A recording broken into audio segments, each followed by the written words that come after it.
The shadow creature screeched as Arthur's spear pierced its flank, not a fatal wound, but enough to send it retreating into the dense undergrowth. Arthur stood motionless, listening to the creature's pain howls fade into the distance. Only then did he allow himself to breathe. 10 years on Xandria had taught him patience, and vigilance, the two virtues that kept him alive on this merciless planet. He pulled a spear from the ground, inspecting the bluish ichor coating its tip. Another day survived, another predator taught to fear the strange pale creature who refused to become prey. Xandria's massive moon hung low on the horizon, casting an eerie glow over the twisted landscape. Arthur gathered his hunting gear and began the trek back to his shelter, a reinforced cave system nestled in the foothills of what he called the Razor Mountains, named for their impossibly sharp peaks that seemed to tear at the sky itself. The wreckage of the horizon was visible from his vantage point, a skeletal reminder of the research vessel that had brought him to this world, scavenged nearly clean. Over the years, it now served as little more than a landmark, a monument to 28 lives lost, and one that stubbornly continued. Arthur's muscles ached as he climbed the narrow path to his home. At 30, he was in his physical prime, his body hardened by a decade of constant struggle, but Xandria extracted its toll. Daily, the planet's heavy gravity made every step an effort. Its toxic pollen required him to wear a filtration mask during the blooming seasons. Its predators ensured he never truly slept, but merely rested in alert intervals. He paused at the entrance to his cave, performing the ritual security check that had become second nature. Trip wires intact, alarm system functional.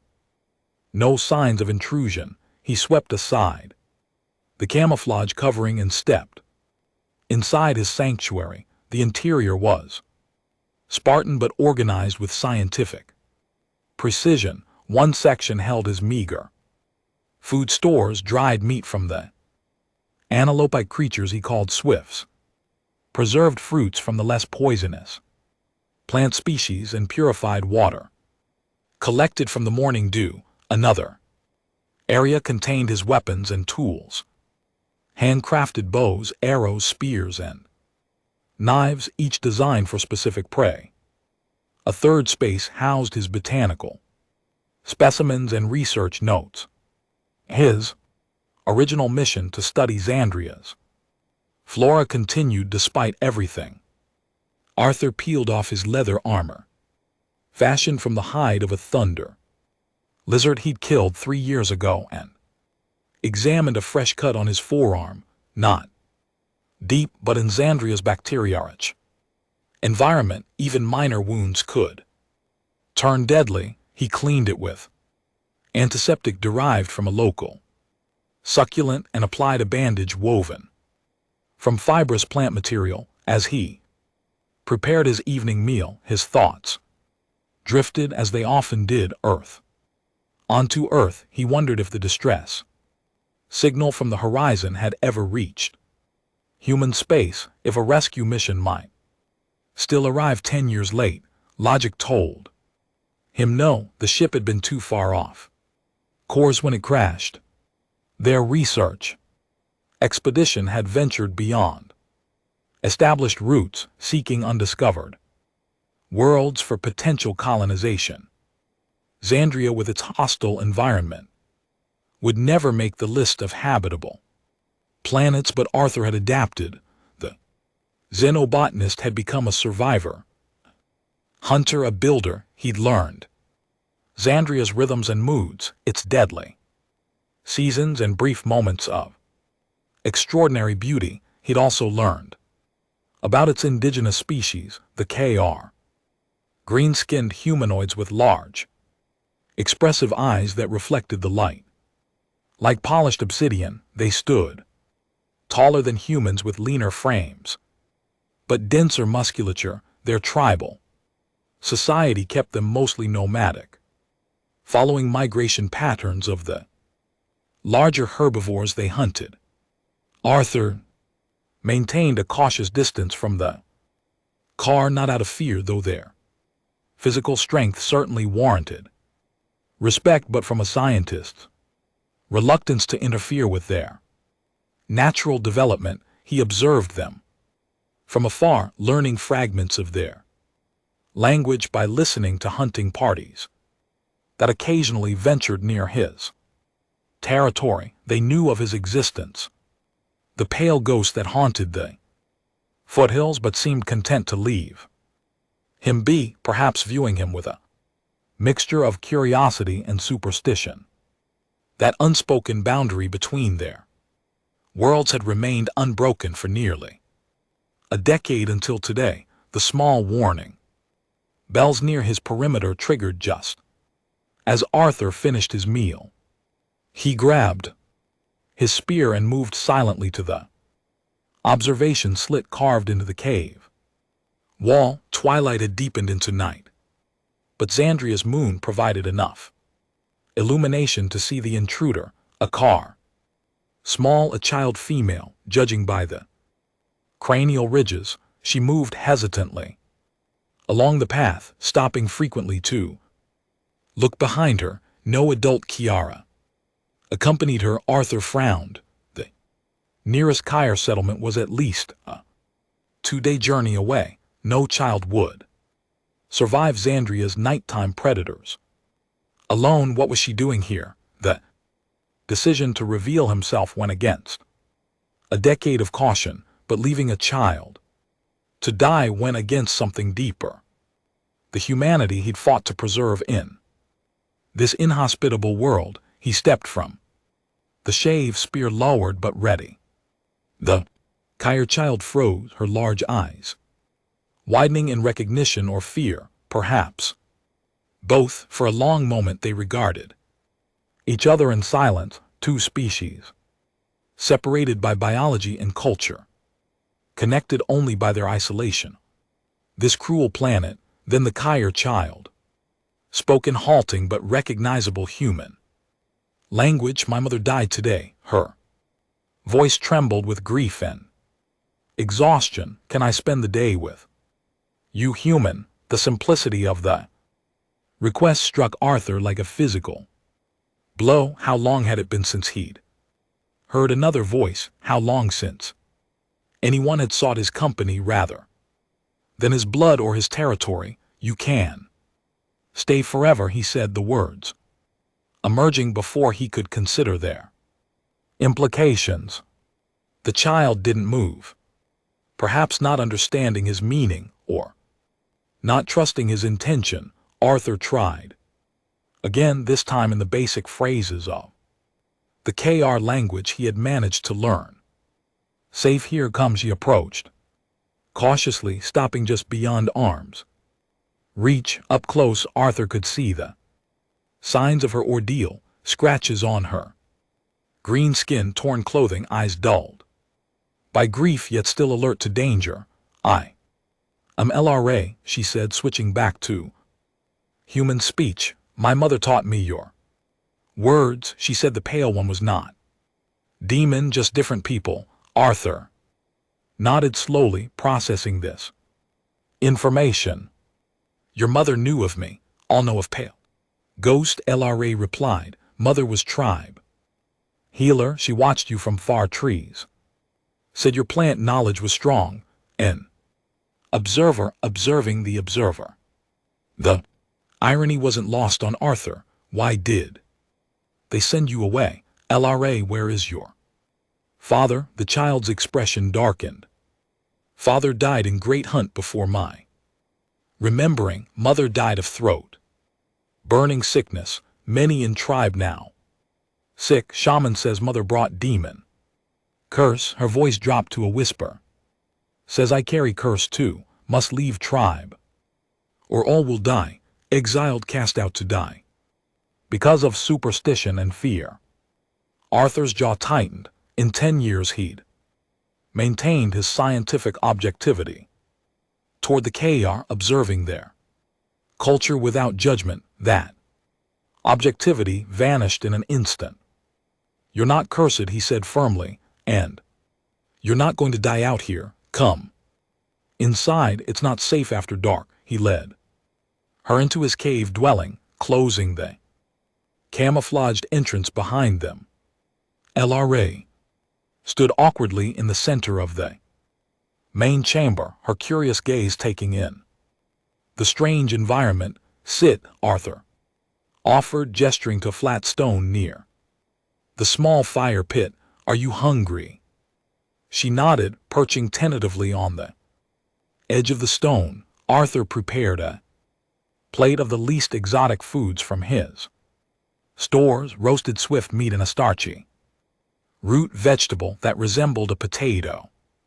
He had observed the KR eating similar fare. LRA accepted the food with surprising formality, inclining her head in what Arthur recognized as a gesture of respect among her people. She ate slowly, deliberately, despite her obvious hunger. "Tomorrow," Arthur said as she finished her meal, "you can tell me more about this sickness. Perhaps I can help." LRA looked up sharply. "You would help the tribe that cast me out?" "I would help people who are suffering," Arthur corrected, "and I would find the truth. Disease isn't a curse or a demon. It's a biological process, something that can be understood and often treated." The concept seemed to confuse her, but she nodded anyway, perhaps too tired to question further. Arthur prepared a sleeping area for her using spare furs and woven mats. She curled up without protest, her small body forming a tight ball as if to present the smallest possible target to the world. Arthur watched her fall into exhausted sleep, her breathing gradually steadying. He felt a profound sense of disorientation. After a decade of solitude, his carefully ordered existence had been disrupted by this unexpected visitor. Yet instead of anxiety, he felt something he barely recognized: purpose.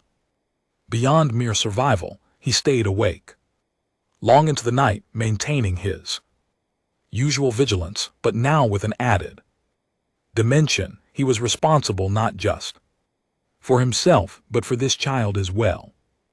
A child exiled by her own people, just as he had been exiled from his by circumstance and vast interstellar distances. Morning came with Xandria's characteristic abruptness. The planet's rotation gave it short, intense days and long cold nights. Arthur rose before the first light, checking on Lyra before beginning his daily security and foraging routine. The child still slept, her green features relaxed in a way they hadn't been the previous night.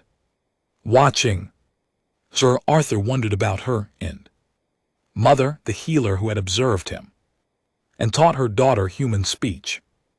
Why had she done that? Had she somehow anticipated this moment, preparing her child for a future exile? LRA stirred as the first harsh rays of Xandria's sun penetrated the cave. She sat up with a start, momentarily confused by her surroundings. When her gaze found Arthur, recognition dawned, followed by a complex mixture of relief and weariness. "I feared you were dream," she said simply. "Not a dream," Arthur replied. "Are you hungry?" She nodded, rising gracefully despite her small size. Arthur noticed that she automatically refolded the sleeping furs, arranging them with precise care as they shared a breakfast of preserved fruits and a tea infusion made from a stimulant herb. Arthur broached the subject of her mother's illness. "Tell me about the throat-burning sickness," he said. "When did it start?" Lyra's Expression grew solemn. After tribe. Moved to new valley, 3 full moons. Passed, first the old ones got sick. Then hunters, mother tried to heal them. With plants and prayers, she got sick. 2, she swallowed hard, mother was. Strong fought long, but 2 days ago. She could not breathe anymore, and the shaman blamed her, called it a curse. Lyra nodded, her dark eyes glistening. Said mother's medicine angered the spirits, said she brought bad things from the old valley when she died. Shaman said I must go, or curse would spread through me. Arthur considered this information with his scientist mind. This new valley, does it have different water, a new source? Yes, big lake, blue clear, very beautiful, and everyone drinks from it, bathes in it. LRA nodded again. Water is life, tribe always follows water. A hypothesis began forming in Arthur's mind. I need to see this lake, LRA, and I need samples of the water. You will go to tribe lands. Her voice held disbelief. They will kill Pale One who enters their territory. They might try, Arthur acknowledged, but I don't think it will come to that. He rose, beginning to gather equipment. First, though, I need to teach you some things about surviving here. If something happens to me, you need to know how to live. The next days fell into a new rhythm. Arthur taught LRA the basics of survival on Xandria, how to identify edible plants, how to set simple traps for small game, how to read weather patterns in the cloud formations. She proved an apt pupil, her mind quick and her memory exceptional. In turn, she shared more about Kyre culture than Arthur had learned in years of distant observation, their complex familial structures, their seasonal rituals, their mythology that explained Xandria's harsh environment as a testing ground for worthy souls. She also revealed more about herself. She was 9 summers old, young for a Kyre to be separated from family but not a baby. Her mother had been respected but also viewed with suspicion for her interest in outside ways, which included her observation of Arthur. Lyra had inherited both her mother's curiosity and her somewhat precarious social position. Mother said, knowledge is strength, she told Arthur, as they harvested medicinal herbs from a hidden valley. She said different is not wrong, just different. Your mother sounds wise, Arthur replied carefully. Cutting leaves from a plant with analgesic properties. She was wise, LRA agreed, the past tense a painful reminder of her loss. She said pale Ghost was wise too, said you understand. Plants like Kyre understand hunting. Arthur smiled slightly. I was a xenobotanist, a plant scientist before the crash. Studying new life forms was my purpose. What is purpose now, LRA asked with a child's directness. The question caught Arthur off guard. For years his purpose had simply been survival. Then continuing his research, despite having no one to share it with.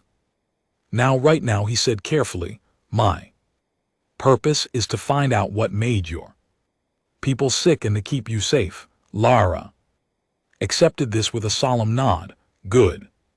Purpose. Their third day to brought the first true danger. They had ventured further from the cave than usual, seeking a specific fungus that Arthur believed might help counteract the symptoms of the throat-burning sickness. The fungus grew only in the dampest parts of the forest where decaying vegetation created the right conditions. Stay close, Arthur warned as they navigated the increasingly dense undergrowth. This area attracts predators. Lara nodded, her small hand gripping a knife Arthur had fashioned. For her, a defensive weapon sized for her smaller frame. She moved with impressive stealth for one so young, her feet finding secure placement without disturbing the forest floor. They found the fungus growing in abundance around the base of a massive tree-like organism. As Arthur carefully harvested specimens, LRA kept watch, her large eyes scanning the surrounding foliage with practiced vigilance. Arthur, she whispered, suddenly freezing in place, we are not alone. He followed her gaze but saw nothing unusual in the tangled vegetation, yet he'd learned to trust the superior sensory abilities of the Ka. What do you see? Not see, smell, she inhaled deeply through her nose slits. Root stalkers, 3, maybe 4, Arthur tensed. Root stalkers were among Xandria's deadliest pack hunters. Low-slung, six-limbed predators with barbed tails and jaws that could crush bone. They hunted by sound and scent, tracking prey through even the densest undergrowth. We need to move, he said, quietly packing the fungus samples with swift efficiency. Slowly back the way we came. They began a careful retreat, each step measured to avoid creating noise. Arthur led with LRA close behind him. They had covered perhaps 50 yards when a low rattling hiss sounded from their left. Arthur saw it, then a ripple of movement in the dense ferns, then another to their right. The root stalkers were flanking them, using pack tactics to cut off their escape. Root, they're hurting us, Arthur realized, pushing us toward the sink bogs. Elra's eyes widened. She knew what that meant. The treacherous wetlands, where the ground itself could swallow a victim whole, leaving them to suffocate in liquid mud. Up, Arthur decided instantly. They can't climb well. Tree behind us. Can you make it to the lower branches? LRA nodded, already moving. Her nimble form scaled the rough trunk with impressive speed, finding handholds where Arthur saw none. He followed, his stronger arms compensating for his lesser agility. They had barely cleared the ground when the first root stalker burst from cover, its scale-covered body slamming against the trunk. Beneath them, 2 more emerged, circling the tree with predatory patience, their barbed tails lashing in anticipation. They'll wait, Arthur said grimly. They can go days without food. We can't stay here indefinitely. LRA studied the surrounding forest, her eyes focusing on details Arthur might have missed. There, she pointed to a network of interlocking branches about 20 ft above them. We can move through upper trees like Kyre hunters in dense forest. Arthur assessed the route. She indicated it was risky. The branches weren't designed to hold human weight, and a fall would deliver them directly to the waiting predators. But the alternative was equally dire. Show me, he said. Lara moved with surprising confidence, her lighter frame allowing her to traverse branches that sagged dangerously under Arthur's weight. He followed more cautiously, testing each branch before committing his full weight.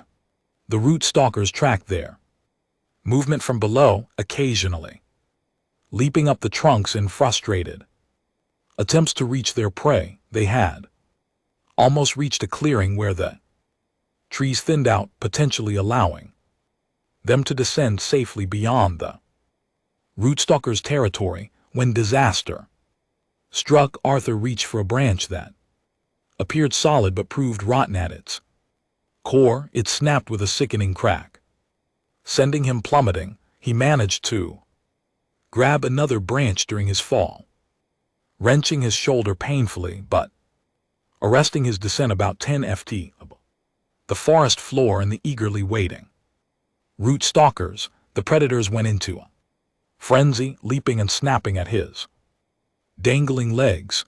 Arthur, LRA cried from above.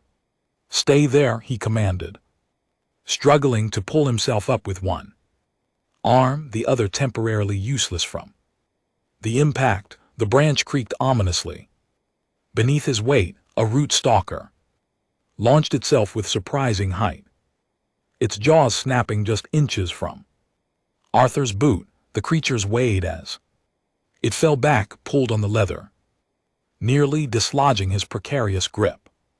"Use your knife," Arthur called. "Create a distraction." The child didn't hesitate. She scrambled down to a more secure position and began cutting through a section of branch above the most aggressive root stalker. The branch crashed down, striking the predator and sending it into a confused rage. It turned on its packmates momentarily, creating chaos below.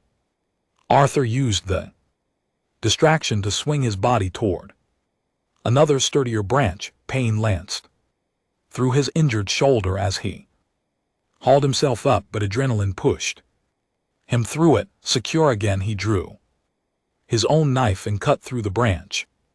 The rootstalkers were focusing on sending more debris to confuse the pack.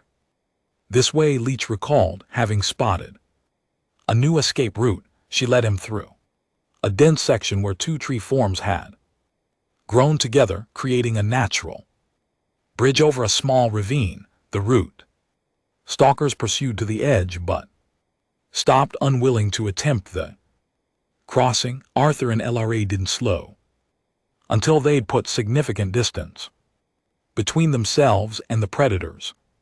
Finally, in a small clearing, they paused to assess the damage. "Let me see," LRA said, gesturing to Arthur's shoulder with unexpected authority.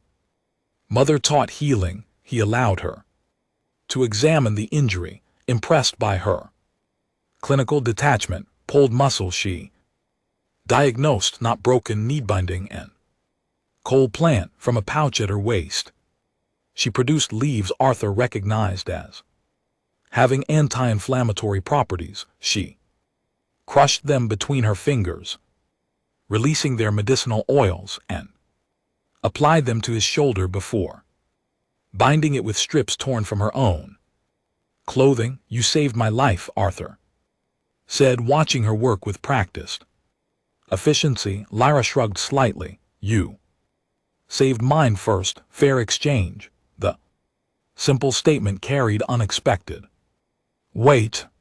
In that moment of danger, they had functioned not as two lost individuals but as a team, each compensating for the other's vulnerabilities. Something fundamental had shifted between them. They made their way back to the cave in silence, both processing the implications of what had happened. Only when they were safely inside did Lara speak again. Mother said, "Kyr become true people only when they save another life," she said softly. "Today I became true people." Arthur nodded, understanding the significance of the milestone in her culture. "You certainly did. You showed great courage." LRA's expression brightened pride, temporarily displacing grief. "Tomorrow we continue training. I need to learn more for next danger." "Tomorrow," Arthur agreed. "We continue," and silently added, "and I need to learn from you as well."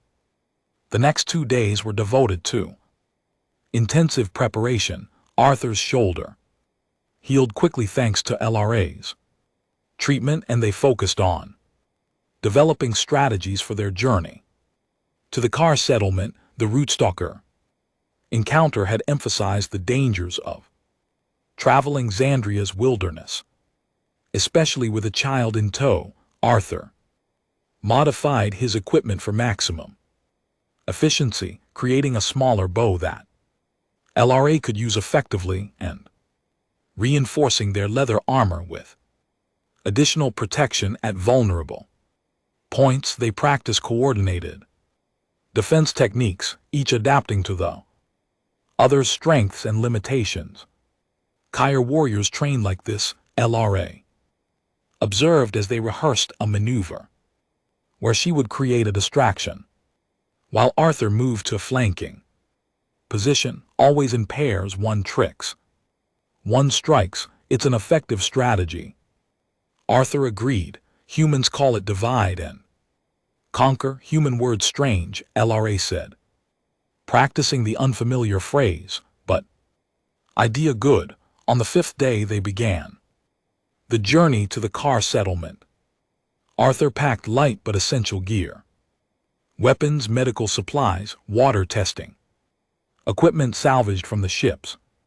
Laboratory section, LRA carried a small pack with food and additional medical herbs. They traveled cautiously, avoiding the main game trails where predators might lurk.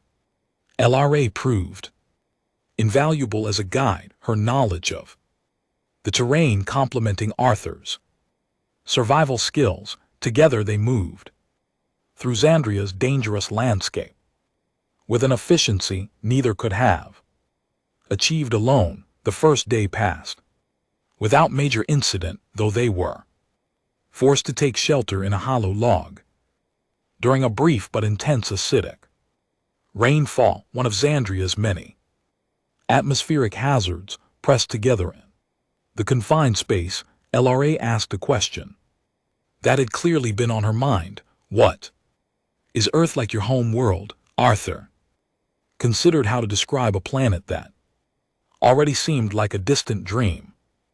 Gentler by, he said finally. The air is easier to breathe. The plants don't try to eat you quite as often. The gravity is lighter, so movement takes less effort.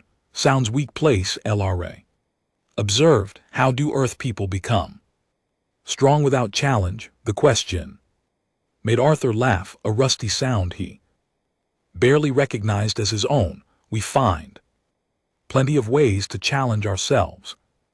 Believe me, but you're right, Earth doesn't test survival skills the way Xandria does. You miss Earth, Arthur, every day, but missing it doesn't help me. Here, I had to learn to live on Xandria, not wish for Earth. Lyra nodded, absorbing this philosophy. Like me now. No use missing. Tribe must learn new way. Her resilience struck Arthur anew. This child had lost everything, parents, community, cultural identity, yet faced her new reality with determination rather than despair. Many adults, human or might not, show such strength as they made camp for the night in a defensible rock formation. Arthur caught Lyra watching him with that same intensity that suggested unasked questions. What is it? He prompted, striking sparks to light their small sheltered fire. Why do you help tribe that is not your tribe? She asked. They have not helped you. They call you ghost demon and avoid your lands. Arthur considered the question seriously. On my world, he began, there's a concept called humanity. It means more than just being human. It means showing compassion, helping others in need even when there's nothing to gain. Kyer have similar word, Lara said. To Kavri means the honorable path. Mother walked to Kavri said, helping weaker ones makes tribes stronger, not weaker. Your mother and I would have agreed on many things. I think LRA smiled, a rare expression that transformed her alien features into something Arthur found surprisingly familiar. Yes, she would have liked talking with you. The smile faded. She would have liked me staying with you too. The simple statement carried the weight of their unspoken arrangement. LRA had nowhere else to go. Arthur had invited her to stay forever. Words spoken in a moment of impulse, but which he'd come to embrace. The realization that he was no longer alone in his exile filled him with equal parts anxiety and Hope they had just extinguished their fire for the night when a distant roar shattered the silence, a sound Arthur had never heard before, deep and resonant enough to vibrate the stone beneath them. LRA's reaction was immediate and visceral. Her small body went rigid with fear, her breathing shallow and rapid. Death from sky, she whispered, the swallower of moons. What is it? Arthur asked automatically, checking his weapons. Flying Deathbringer, rarely seen, hunts from high clouds, claws like spear points, wings block stars. She gripped his arm with surprising strength. We must hide. Deep hide now. Arthur had learned to trust Lyra's knowledge of Xandria's dangers if something frightened her this severely. It warranted immediate action. They gathered their gear with practiced efficiency and descended from their elevated position, seeking deeper cover. Lyra led them to a crevice between massive boulders, a space Arthur would have overlooked. They squeezed inside just as another roar sounded.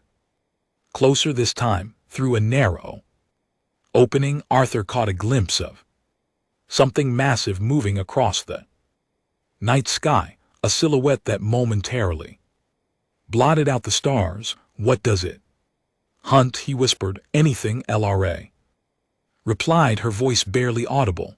But love's warm blood can smell fierce scent. From high above, they remained motionless in their hiding place, hardly daring to breathe. The creature passed overhead several times, its massive wings creating downdrafts that stirred the vegetation below.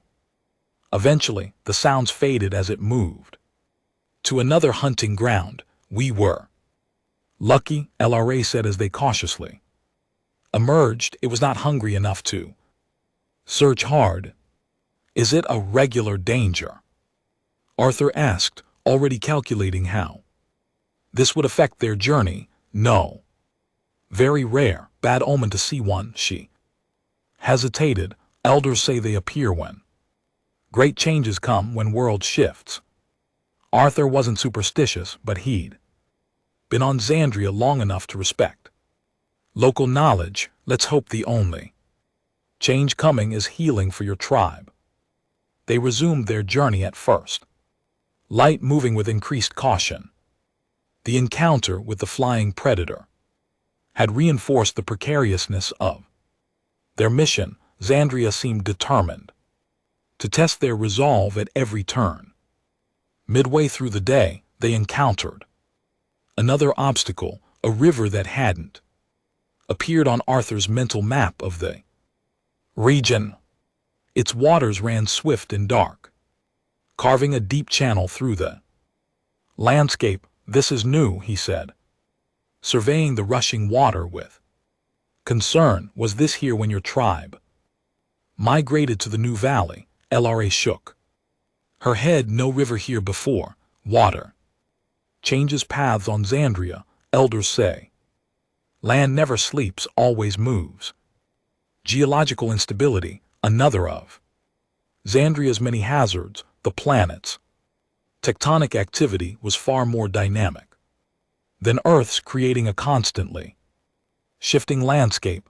Rivers appeared and disappeared, mountains rose and fell, all within time frames measurable in years rather than millennia. We'll need to cross, Arthur decided after scouting on the bank and finding no narrower points. The current looks manageable, but the depth worries me. LRA studied the water with natural weariness. Kai, not good swimmers, bodies too dense. I'll carry you across, Arthur said, already fashioning a simple harness from their gear. You'll ride on my back. If I go under, you can use this as a flotation device. He indicated an inflatable bladder made from an animal stomach treated to be watertight. LRA nodded, trusting his plan despite her obvious apprehension. They secured their most essential gear in waterproof wrappings and prepared for the crossing. The water hit Arthur like a physical blow, not just cold but dense somehow, resistant to his movement in a way that suggested higher mineral content than normal. He pushed forward, keeping his footing on the slippery riverbed.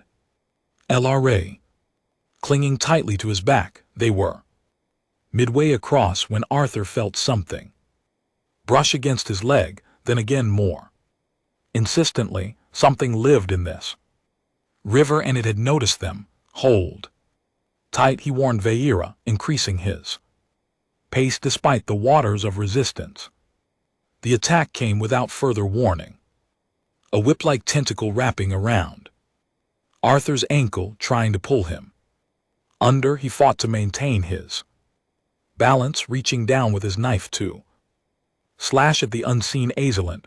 More tentacles emerged, seeking purchase on his body. One caught his wrist, another his thigh. The water around them churned as the creature rose from the depths, massive writhing appendages surrounding a central M lined with inward pointing teeth. River Devil, LRA cried, using her own knife to hack at a tentacle that sought to encircle Arthur's neck. Arthur fought with calculated precision despite the danger, identifying the thickest tentacle as the primary one and focusing his attacks there. The creature's grip weakened momentarily, allowing him to lunge forward toward the far bank, but the reprieve was brief. The River Devil surged after them, more tentacles replacing those they had severed. One caught LRA's pack, pulling her backward. She slipped from Arthur's back with a cry of alarm. Arthur spun, grabbing her wrist before the current could separate them further. With his free hand he drove his knife deep into the tentacle, holding her, twisting the blade to inflict maximum damage. The creature released its grip with a subsonic vibration Arthur felt rather than heard. He used the opportunity to pull LRA against his chest, shielding her with his body as he made a final desperate push toward the shore. They collapsed on the far bank, gasping and shaking. The River Devil retreated to deeper water, its tentacles withdrawing beneath the surface. Only then did Arthur realize he was bleeding from multiple puncture wounds where the creature's suckers had attached to his skin. Lyra recovered first, immediately attending to his injuries. Poison, she said, examining the wounds with concern. Not death, strength, but will cause fever. Weakness. She worked quickly, applying a pus of crushed herbs from her sodden pack. This slow poison not stop it. We need stronger medicine. Is it at the settlement? Arthur asked, already feeling the first tingles of numbness spreading from the wound sites. Lara nodded. Mother kept special plant for River Devil poison. Very rare, grows only near hot springs and North Hills. Then we keep moving. Arthur clear's throat said, struggling to his feet. No time to waste. By nightfall, the poison's effects had progressed. Arthur's vision blurred at the edges, and his coordination suffered. They made camp earlier than planned, unable to continue safely in his condition. Lara took charge with surprising authority, constructing a shelter and preparing remedies to slow the poison spread. She mixed a bitter-tasting drink that Arthur forced down, trusting her knowledge of local toxins. Sleep, she instructed. I keep watch. Wake me for second shift, Arthur insisted, though they both knew he needed uninterrupted rest to fight the poison. Yes, Lyra agreed, though he suspected she had no intention of doing so. Second shift. As darkness closed in, Arthur drifted into uneasy sleep, his dreams filled with writhing tentacles and the faces of long dead crewmates. Throughout the night he was vaguely aware of Lyra's small form, moving around their camp, tending the fire, checking his wounds, maintaining vigilance against Xandria's nocturnal threats. He woke to find her still on guard, her young face showing the strain of a sleepless night, but her eyes alert and watchful. "You should have woken me," he said, his voice rougher than usual. "You needed healing sleep," she replied simply. How is feeling now? Arthur took inventory of his condition.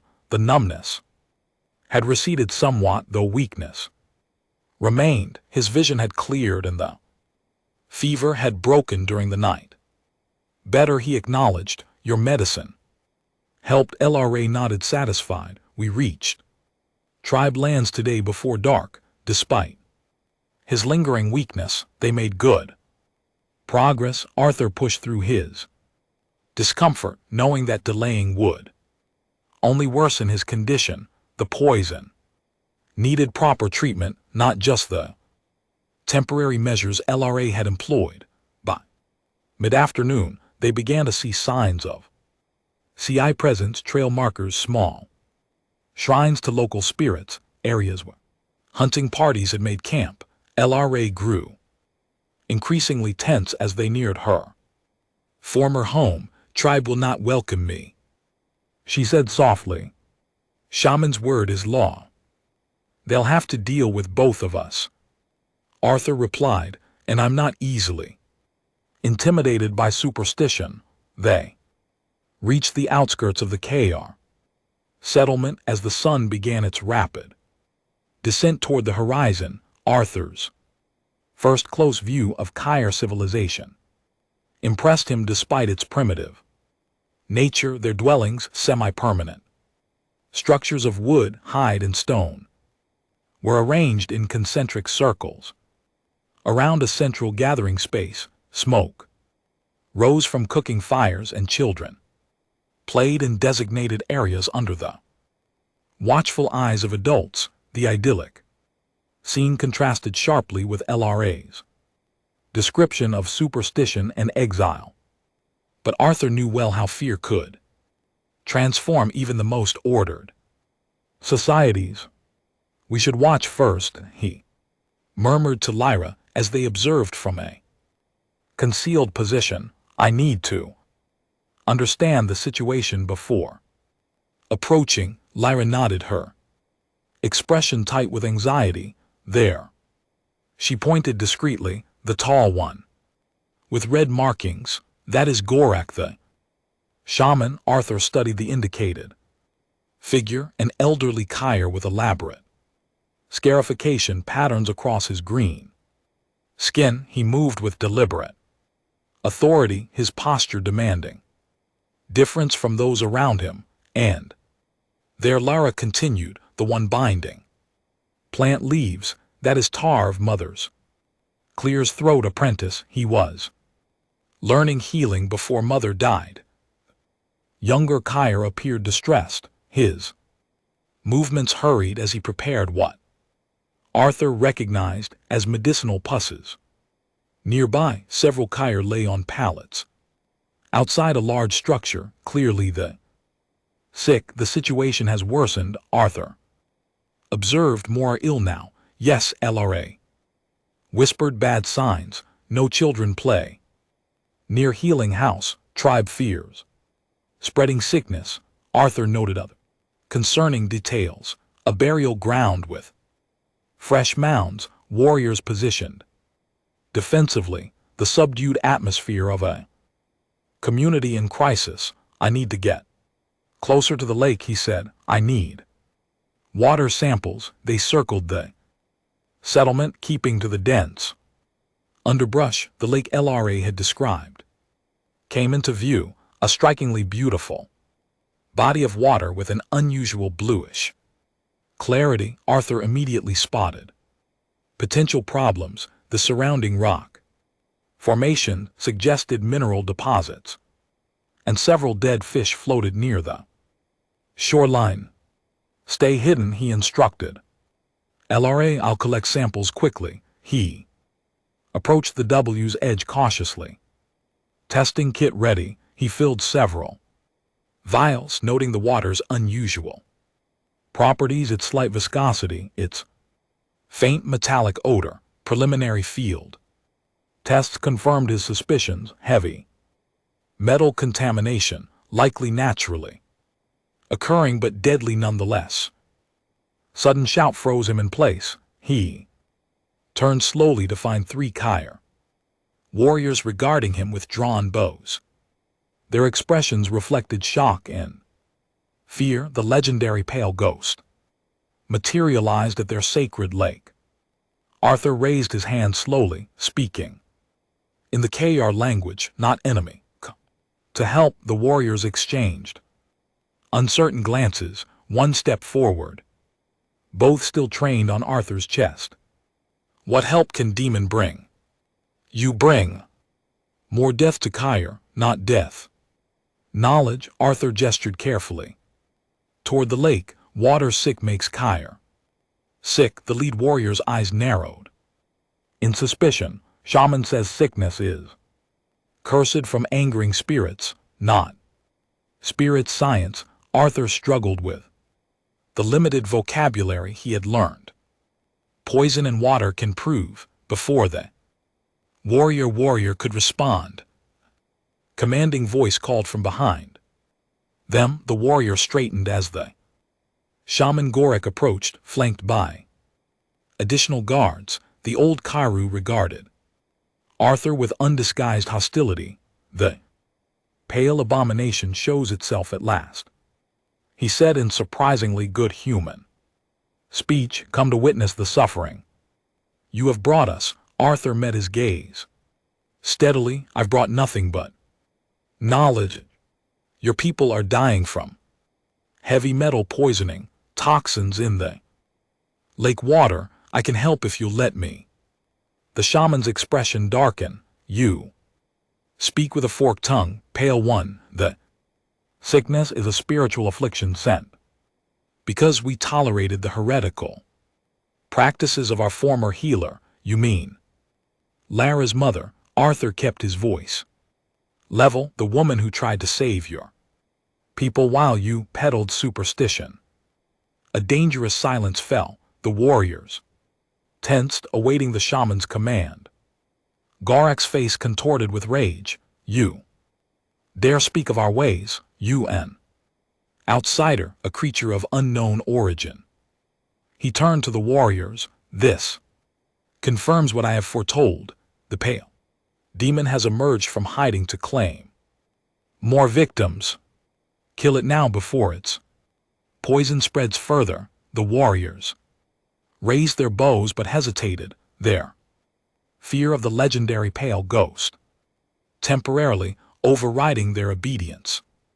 Wait, a new voice cut through the tension. Tarv, the healer's apprentice, pushed through the group. Great shaman, wisdom demands we hear thou Sirz's words. If there is knowledge that might save our people, should we not at least listen? Clear's throat. Gorek rounded on the younger Kar. You question my authority, you who learned from the woman whose actions brought this plague upon us. I question nothing, great one. Tarv said carefully. I seek only to fulfill my duty to heal. If this stranger offers a different path to healing, my oath requires I consider it.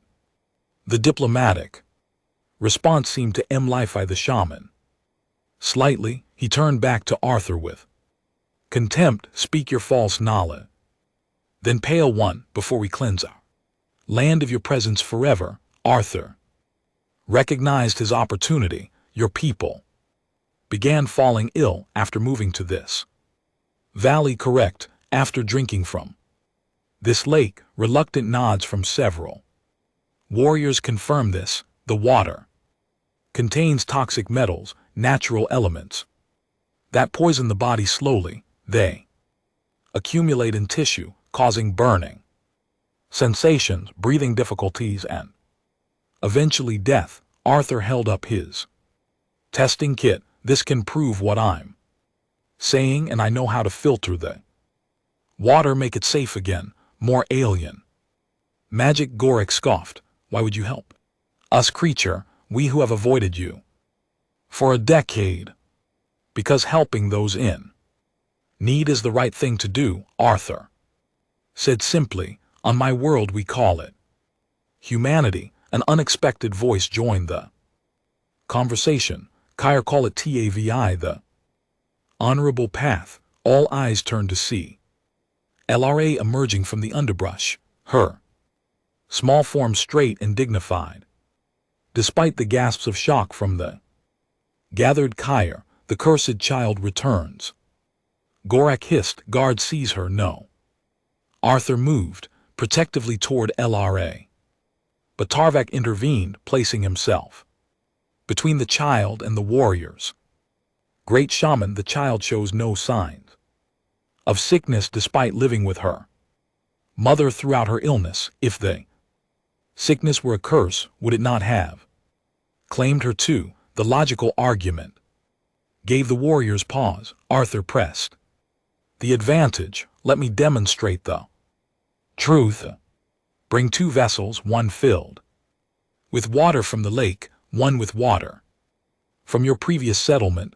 After a tense deliberation, Gorak grudgingly allowed the test. Arthur used his equipment to show the dramatic difference between the samples, explaining in simple terms how the toxins affected the body. The visual evidence, a dramatic color change in the contaminated water when a reagent was added. Joymia made a strong impression on the gathered KR. This proves nothing, Gorak insisted, though with less conviction. Tricks of light and color, then explain why none of your traditional remedies have worked. Arthur challenged. Why the sickness affects those who drink the most water. First, the elderly and active hunters. Why animals near the lake are dying. 2. Murmurs spread through the growing crowd of Kyre. Arthur saw doubt replacing fear in their expressions. Tarvik spoke again, addressing both the shaman and his people. I have tried every healing method passed down by our ancestors. Nothing stops the burning sickness. If this outsider offers a new path, so as acting healer must advocate we try it. The direct challenge to Gorak's authority hung in the air. For a moment, Arthur thought the shaman might order an immediate attack. Instead, the old Kyre's shoulder slumped slightly, the burden of watching his people die perhaps finally outweighing his pride. What do you propose, Palewan? He asked, his voice heavy with reluctant concession. First, stop drinking the lake water immediately. Second, I can show you how to construct filtration systems to remove the toxins. Third, I have medicines that may help those already affected. A new commotion interrupted the negotiation. Shouts of alarm came from the village center. A warrior ran toward them, his expression panicked. Great Shaman, the Blue Death approaches. It has entered the eastern boundary. Arthur turned to LRA. Blue Death shadow. Cat, she whispered, largest predator in these lands. Blue fur, 6 legs. Teeth like spear points. Very rare, very deadly. The KR warriors mobilized immediately, racing back toward the settlement. Arthur and LRA followed with Gorak and Tarvek close behind. The scene that greeted them justified the panic. Massive feline creature, easily 3 times the size of an earth tiger, prowled between the outer dwellings. Its 6 muscular limbs moved with unnatural coordination, and its blue fur shimmered with an almost metallic quality. Most disturbing were its eyes, clouded and unfocused, suggesting disease or madness. It's been drinking the lake water too, Arthur realized. Aloud, the toxins have affected its brain driving it into inhabited areas it would normally avoid. The Kyre warriors formed a defensive line there, spears and bows at the ready, but Arthur could see their fear. The Blue Death was the apex predator of Xandria, a creature that featured prominently in Kyre mythology as an agent of divine punishment. The beast roared a sound that vibrated through Arthur's chest and charged the warrior line. Tukir fell. Immediately, their bodies tossed aside. Like toys, the others attacked with coordinated precision, but their weapons seemed to barely penetrate the creature's thick hide. Their weapons are too light, Arthur muttered. They need something that can penetrate deeper. Without conscious decision, he found himself moving forward, drawing his own spear, the reinforced shaft, tipped with a blade fashioned from the Horizon's Hall metal. Lara called after him, but he was already running, analyzing the creature's movement patterns with the detached clarity that extreme danger sometimes brought him. The Shadowcat whirled to face this new threat, recognizing perhaps that Arthur was different from the KR, a new type of prey to evaluate. It crouched, powerful muscles bunching for another charge. Arthur stood his ground, spear braced. "Come on then," he whispered. "Let's dance." The creature lunged with frightening speed. Arthur dove aside at the last possible moment, driving his spear into the beast's flank. As it passed, the blade penetrated deeper than the KR weapons had, drawing a screech of pain and rage. The Shadowcat rounded on him, blood matting its blue fur. Arthur retreated, keeping his eyes locked on the predator. This was not his first encounter with Xandria's deadly fauna, but never had he faced something of this magnitude. "I need higher ground," he called to the nearest warriors, "and I need a distraction." To his surprise, they responded immediately, several breaking off to flank the creature, while others gestured toward a partially constructed watchtower. Arthur sprinted for it, the beast's roar spurring him to greater speed. He scrambled up the wooden framework, reaching a platform about 15 ft above the ground. The height gave him a crucial vantage point, allowing him to track both the Shadowcat and the Kyre warriors' positions.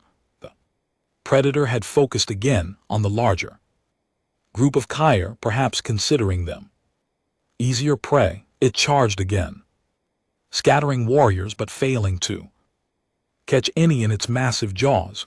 Arthur noticed something, a pattern in its movements. Despite its ferocity, the creature was favoring its right side, an old injury perhaps, or a neurotoxic effect of the water contamination.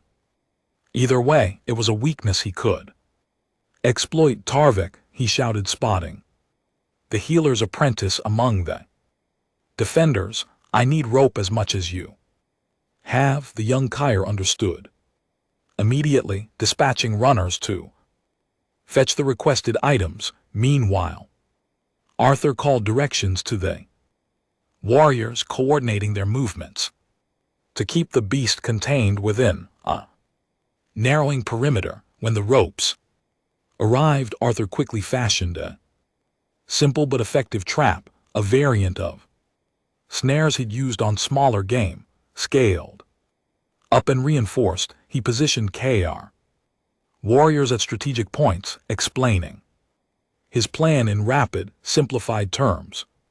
The Shadowcat grew increasingly enraged as its attacks yielded no prey. Its movements became more erratic, another sign of toxin-induced neurological damage. Now Arthur signaled and the trap was sprung. Warriors pulled on concealed ropes, causing a deadfall of heavy logs to crash down on the creature's hindquarters. It wasn't Enough to kill the beast, but it momentarily pinned it in place. Arthur didn't hesitate. He leapt from the platform, spear positioned for a killing strike. Time seemed to slow as he fell. His target, the vulnerable spot at the base of the creature's skull, where he'd observed a gap in its protective fur. The impact jarred every bone in his body. His spear drove deep into the beast's neck, severing its spinal cord. The shadow cat convulsed once, then collapsed, its massive body shuddering into stillness. Silence fell over the village. Arthur rolled clear of the dead predator, breathing heavily, aware of dozens of Kyer eyes fixed upon him in disbelief. Slowly, one warrior approached, then another, not with weapons raised, but with expressions of awe. One touched the shadow cat's body tentatively, as if confirming it was truly dead. The Pale One has slain the Blue Death, someone whispered, the words spreading through the gathered crowd. Arthur rose unsteadily, looking for Lara. He found her standing with Tarv, her small face alight with a complex mixture of pride and relief. Gorak approached last, his previous hostility replaced by weary respect. "No Ki has ever killed a Blue Death alone," he said grudgingly. "Our legends say only a great chief can accomplish such a feat." Arthur met his gaze steadily. "I didn't do it alone. Your warriors helped set the trap. We worked together." Shaman seemed to struggle with this concept, his worldview visibly shifting. Finally, he inclined his head slightly. A significant concession from one of his status, perhaps, he said carefully. "There is wisdom in the ways of the Pale One, perhaps his knowledge of the water sickness should be heard as well." The aftermath unfolded with surprising swiftness, with the immediate threat of the shadow cat eliminated in the shaman's reluctant blessing. Arthur set to work implementing water filtration systems based on technologies he developed for his own use. Tarv proved an eager student, quickly grasping the scientific principles behind the contamination and its treatment. The sickest Kr began to recover once they stopped consuming the toxic water and received treatments from Arthur's medical supplies. Those who had been exposed longest would likely bear permanent effects, but the tribe as a whole would survive throughout it all. Lara remained by Arthur's side, serving as interpreter and cultural guide. The Kiara's initial weariness of her, the cursed child, gradually gave way to acceptance as her mother's name was clear to blame for the sickness. A week after the shadow cat's attack, as Arthur packed his equipment for the return journey to his cave dwelling, Gorak approached him alone. "Your knowledge has saved many Kar lives," the shaman acknowledged. The tribe would not look unfavorably upon the child's return. Her place could be restored. Arthur glanced to where Lara was helping younger Kyer children learn which plants were safe to touch, already taking on a teaching role similar to her mother's. "That's for Lara to decide," he replied. "She has a home with me for as long as she wants it." Gorak studied him with ancient knowing eyes. "The Pale One has been alone many seasons. This is not good for any thinking being." The simple truth of the statement caught Arthur off guard. "No," he agreed quietly, "it's not." When the time came to depart, Arthur found Lara waiting at the village boundary, her few possessions already packed. "You could stay," he told her. "Your people would accept you now." Lara looked back at the settlement, then to Arthur. "They are not my people anymore," she said with a child's directness. "You are my people.